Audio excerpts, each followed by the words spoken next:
আল্লাহ নারীদেরকে বললেন হেজাব পরে রাস্তায় বের হও, এর উপরে কোনো কথা আছে নাকি?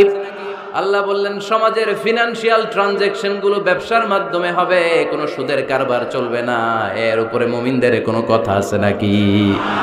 আল্লাহ রাসূল যেটা বলেছে ওইটাই ফাইনাল, ওইটাই সবচেয়ে শ্রেষ্ঠ। খেয়াল রাখবেন, এর চেয়ে বেশি শ্রেষ্ঠ হতে পারে। এক সাহাবী বললেন আমি সারা রাত তাহাজ্জুদ পড়ব, ঘুমাবো না। এক সাহাবী বলল আমি আর স্ত্রীদের কাছে যাব না। আরেক সাহাবী বলল সারা বছর আমি রোজা রাখবো, আমি কোনোদিন রোজা ভাঙবো না। আল্লাহ রাসূল সাল্লাল্লাহু আলাইহি ওয়াসাল্লাম রেগে গেলেন, কারণ আল্লাহ রাসূল সাল্লাল্লাহু আলাইহি ওয়াসাল্লাম কি এগুলো শিখাইছেন আমাদেরকে? সারা রাত তাহাজ্জুদ এগুলো শিখাইছে? সারা বছর রোজা শিখাইছে? স্ত্রীদের থেকে আলাদা দূরে দূরে থাকা এগুলো শিখাইছে? রাসূল সাল্লাল্লাহু আলাইহি ওয়াসাল্লাম রেগে গেলেন।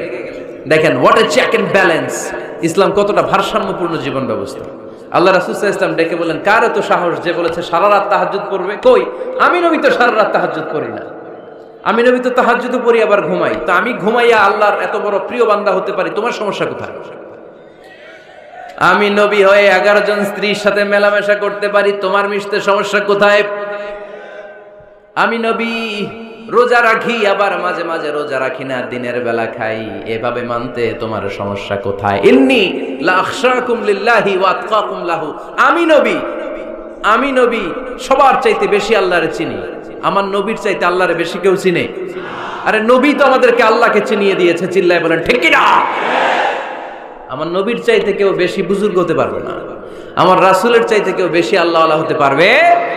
তার মানে রাসূল যতটুকু শিখিয়েছে অতটুকুই শ্রেষ্ঠ। এটা টপকিয়ে এটার উপর দিয়ে অ্যাডভান্স হয়ে সামনে যাওয়া যাবে?